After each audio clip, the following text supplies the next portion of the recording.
클래스 객체를 만드는 거거든요. 그런데 이 클래스 객체에 들어가는 거 보면은 여기 보면 점점점이 있죠, 이거. 점점 이게 인터페이스가 들어가요, 여기.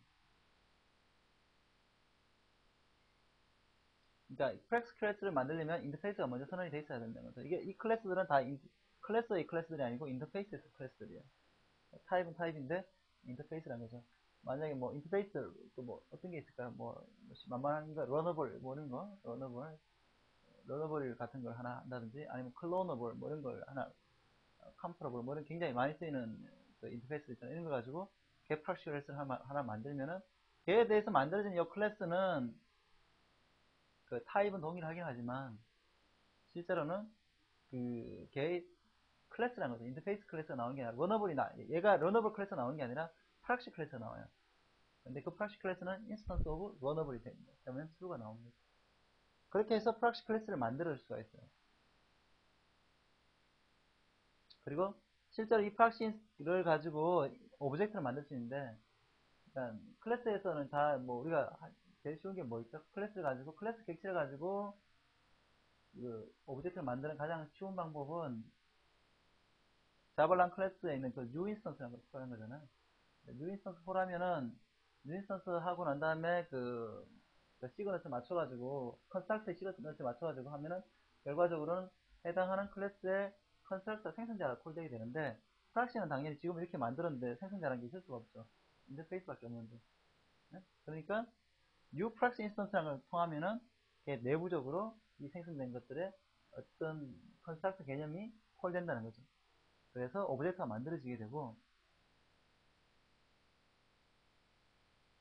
그리고 이때 중요한 거는 뭐냐 하면은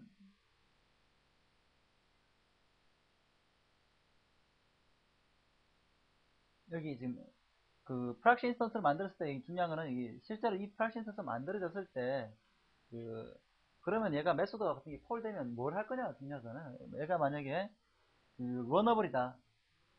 러너블이면 퍼블릭 보이드 런이 콜될 수 있어야 된다는 얘기인데, 그러면 걔는 누가 해주느냐?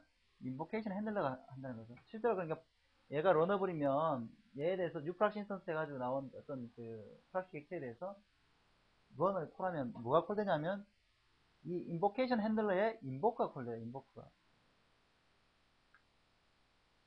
그리고 이 메소드, 자바랑 리플렉트 메소드 정한 그 메소드라는 객체는 뭐냐면 퍼블릭 보이드 런에 해당하는 그게 넘어온다는 거죠. 그리고 콜할 때 썼던 아규먼트는 이 뒤쪽에 아규먼트로 넘어오게 되고, 그 앞단에 실제 만들었던 우리 객체들, 뉴프락시인스에서 만드는 객체는 이쪽으로 넘어온다는 거죠. 인보크의 결과는 뭐가 될까? 당연히 리턴 타입일 테고, 나의 메소드 그게 리턴 밸류를 갖고 있으면 리턴 타입일 거고, 보이드 타입이면 그냥 리턴 너를 해주면 되겠죠. 뭐 그런 식으로 구현이 돼 있어. 실제로 이거 많이 봤을 거예요. 인보케이션 핸들러가 굉장히 많이 사용되고 있고, 어떤 경우에 많이 사용되냐 하면은, 어떤 경우에 많이 사용되죠? 일단, JMX는 기본적으로 다 이렇게 구현되어 있어요. JMX는 굉장히 다 인보케이션 핸들러 방식을 써서 이제 다 내부적으로 구현하고 있고, 뭐, RMI라든가, 하여튼 이게 뭔가 런타임에서 타입을 갖고 체크하는 경우에는 이렇게 하면 굉장히 편하기 때문에 하나만 구현을 해가지고 걔 이걸 그 메소드 내용을 보고 다 처리할 수 있기 때문에 굉장히 코딩하기 편해요. 매번 뭐 각 클래스 타입도 따로따로 뭐 처리하지 않더라도 다그 중간에서 앞단에서 그걸 다 가로채가지고 처리할 수가 있다는 거죠. 이야말로 가로채는 거잖아요. 메소드가 런이든 뭐 라이드든 뭐 뭐든 간에 다 이쪽으로 다 들어가니까 그 얘가 딱 가로채기 좋은 위치에 있는 거잖아요. 다 이쪽 편성하니까. 그러면은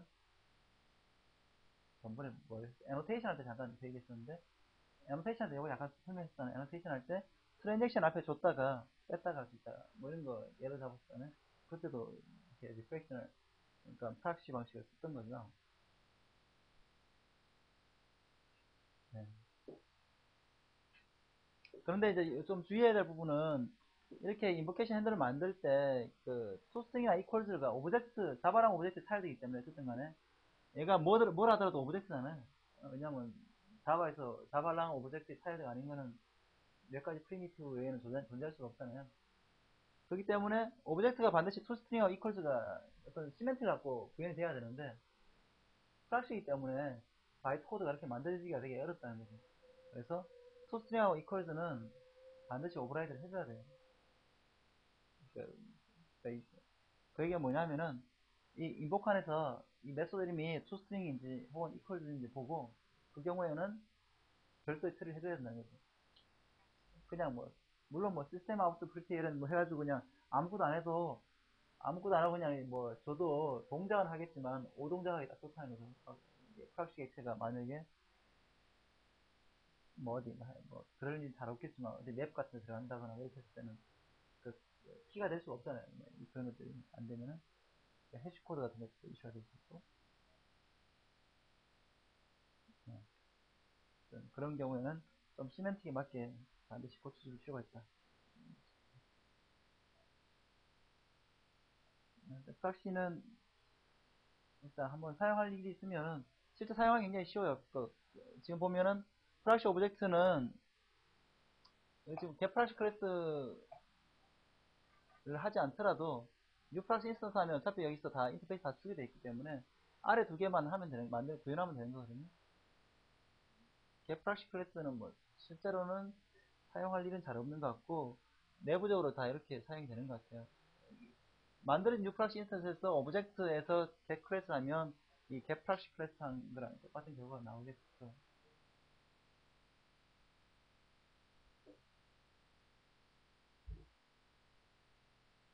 네, 어쨌든 뭐 프락시는 실질적으로 굉장히 많이 사용됩니다. 굉장히 많은 만약에 이제 이런 경우도 많이 사용되는데 이벤트 리스너 같은 경우 이건 뭐 서버 쪽 프로그램 할 때는 그렇게 많지는 않은데 서버 쪽 프로그램도 만약에 이제 인터페이스가 많다거나 하면은 그럴 수가 있는데 만약에 UI 프로그램 하는데 뭐 마우스 이벤트도 받아야 되고 키보드 이벤트도 받아야 되고 뭐 액션 이벤트도 받아야 되고 뭐 이런 거 다 받아야 되는데 굉장히 코딩하기 다 따로따로 하기 귀찮은 거죠. 실제로 하는 일은 하는데 마우스로 클릭을 하거나 엔터를 치거나 실제 하는 일은 똑같다는 거죠. 그런데 그걸 굳이 다이 리스트 사용하기 굉장히 불편하다. 짜증난다. 이럴 때는 그냥 여기다가 그 인터페이스에다가 마우스 리스너, 뭐 키 리스너, 키 타입, 키 리스너도 있고, 두 가지 있는데. 그리고 뭐 액션 리스너 이런 것들을 다 여기다 해놓고 뭐 인보커에서 다 똑같이 처리해버리면 심플하다는 거죠. 그런 식으로 구현할 때도 그렇게 구현하면 코딩 양도 확 줄일 수 있잖아요. 단점은 리프렉션을 쓰기 때문에 성능이 약간 느려지겠죠. 거기에 대한 부담이 크게 크리티하지 않다면은 그걸 쓰는 게 굉장히 효율적인 거죠. 모든 게 다 성능적인 이슈가 바틀렉이 되지 않거든요. 이 굉장히 자주 콜되는 그러한 거다. 한번 우리가 뭐 프로보스나 이런 거 뒤에서 할 때 메소드가 뭐 초당 수천 TPS에 달하는 콜인데 수천 TPS 안에서 얘가 한번 트랜지션 발생할 때마다 콜이 뭐 10번 이상 된다. 그러면 초당 10,000번씩 콜되면 그렇게 많은 건 아니지만 그럼 얘가 상당히 성능적으로 오버헤드 될 수 있잖아요. 하여튼 그러한 성능적인 바틀렉 경로에 있는 놈들은 이런 것도 튜닝이 돼야 되지만 그렇지 않은 경우 뭐 관리 API라든가 이런 거에서는 굉장히 편하게 쓰는 게 코딩 양도 줄이고 더 중요한 것들이 그러한 것들을 잘 판단해야 돼요. 여기 성능이 키포인트냐 아니면은 이게 코딩을 단순하게 하고 모듈러하게 하는 거냐. 동일한 코드가 3대에 있으면 굉장히 관리하기 어렵고 버그 프론하고 에러가 발생했더라도 고치면 다 일일이 쫓아내서 다 고쳐야 되잖아요. 그런 것들은 이러한 프락시라든가 아니면 모듈러 기법이라든가 여러 가지 통해서 그러한 것들을 최소화하는 것들이 많이 고민이 되고 있기 때문에 그러한 데 맞춰서 개발을 해주는 게 굉장히 중요한 포인트 중에 하나입니다. 네, 뭐 오늘 할 거는 지금 이제 얼마 안 남았는데 뭐 제네릭스 그리고 그 뒤에는 이제 자바 빈저 오브젝트 시뮬레이션 뭐 이런 것들 이제 할 텐데 제네릭스는 그 자바에서 그 뭐랄까 파라메트라이즈 타입을 지원하는 그 파라메트릭 폴리모피즘이라고 하죠. 뭐 그러한 것을 그 타입에 의한 다양성을 이렇게 지원하는 그러한 거고 C++에서 많이 사용하는 템플릿과 굉장히 유사한 개념이라고 생각해서 개념적으로 비슷하다는 게 개념적으로. 실제 구현 방식은 완전히 다른데, 그래서 굉장히 아마 많이 쓰고 있을 거라 생각이 되고요. 지금도 당연히 뭐 특히 제일 많이 쓰는 데는 아마 자바 이제 컬렉션 쪽, 컬렉션 그러니까 라이브러리 같은 거 쓸 때 뭐 어레이 리스트 같은 거 할 때 다 이게 스트링 어레이 리스트야. 아니면 이거는 뭐 인티저 어레이 리스트야. 뭐 이런 식으로 타입을 제한을 주는 거죠. 타입을 제한을 줘서 장점은 뭐냐면 컴파일 타임에 체킹이 된다는 거죠. 그 타입을 제한 안 두고 그냥 무식하게 해버리면 컴파일 타임에 체킹 안 돼가지고 그게 자체가 다 버그를 만들 수 있고 오류를 자꾸 만들 수 있기 때문에 그러한 것들을 컴파일러가 좀 더 고생을 해가지고 기본적으로 오류를 줄일 수 있다면은 굉장히 중요한 거잖아요. 나중에 내가 리스트한테 스트링만 다 넣기로 해놓고 나중에 한 놈이 잘못해서 스트링이 아니고 스트링 버퍼를 넣었어요. 그러면은 나중에 그것을 꺼낸 놈은 당연히 스트링을 넣었다고 생각하고 캡처해가지고 쓸 텐데 딱 그 순간 에러 날 거잖아요. 그렇게 이제 그러한 것들을 가능하면 컴파일러에게 많은 일을 시키고 싶다는 게 기본적인 아이디어라는 거죠. 그런데 이제 또 이제 제네릭을 이제 구현하는 데 있어가지고 두 가지 방법이 있습니다. 여기 나중에 뭐 타입 이레이저라는 게 있어. 타입 이레이저. 타입 이레이저라는 게 뭐냐면은 컴파일러가 타입을 지워준다는 거죠. 이게 뭐냐면은 실제 소스 코드에는 타입이 있어요. 이게 뭐 자바가 이 방식인데 소스 코드에 타입이 있는데 실제로 바이트 코드에는 타입이 없다는 거죠. 컴파일러가 컴파일해가지고 컴파일을 통과해버리면 컴파일러 굉장히 빡시게 이제 컴파일해가지고 체크하는 거죠. 막 그러고 난 다음에 통과하면은 실제로는 바이트 코드에는 컴파일 관련된 게 없는 거죠. 그러니까 타입에 관련된 게 전혀 없는 거죠. 실행 시에는 전혀 모른다는 거죠. 내가 무슨 지네릭 타입인지. 그런 식으로 자바가 구현되어 있어요. 그래서 이 구현 원리를 약간은 알아야지 쓸 수가 있는 부분이 있습니다. 실행 시간에서 뭐 인스턴스 오브라든가 했을 때, 아니 get 클래스 했을 때, 이게 뭐 어레이, 그러니까 어레이 리스트의 스트링이나 어레이 리스트의 뭐 인티저나 get 클래스 해보면 둘 다 그냥 어레이 리스트일 뿐이라는 거죠. 런타임에서는 다 똑같기 때문에.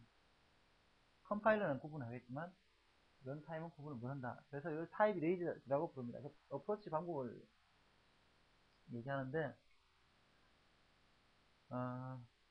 금방 얘기했듯이 이제 컴파일러가 그 컴파일 타임에서 제네릭의 타입에 대한 정보들을 다 체크를 하고 그걸 통과하면은 실제로는 바이트 코드에서는 그게 없는 방식이고 이 반대되는 어프로치가 그 리아이피케이션이라 해서 리아이피케이션에서 뭐 이렇게 구체화, 구상화 이런 뜻인데 실제로 그 타입 정보가 제네릭 타입 정보가 런타임에 바이트 코드 안에서 반영이 되는 거죠.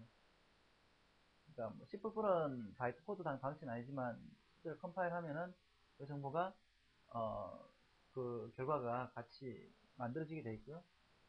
C# 같은 경우가 이제 리아이피케이션 방식을 써가지고 구현을 했다고 합니다. C# 1.1에서 이렇게 지네릭스를 구현했다고 하고 있고 어쨌든 이게 타입 이레이저냐 리아이피케이션이냐 가지고 굉장히 자바 전문가들 사이에서 이렇게 막 논쟁이 치열했어요. 그래서 굉장히 뭐 플레임워라고 치열한 논쟁을 했는데 결과적으로 선에서는 어쨌든 간에 JDK 빨리 릴리스 해야 되니까 좀 JDK5가 굉장히 늦게 나왔는데 한 4년인가 3년 됐는데 2004하고 JDK5 나오는 동안에 뭐 이렇게 닷컴 버블이 거치고 뭐 별의별 일이 다 있어가지고 좀 더 막 회사가 팔리니 많이 뭐 이런 과정이 있어가지고 굉장히 늦게 나왔는데 하여튼 그 와중에서 결국은 우리 급하니까 타입 이레이저 일단 구현한다 이러한 논리가 이런 비즈니스 논리가 설득을 이걸 얻어가지고 결국은 타입 이레이저 방식으로 구현이 됐습니다.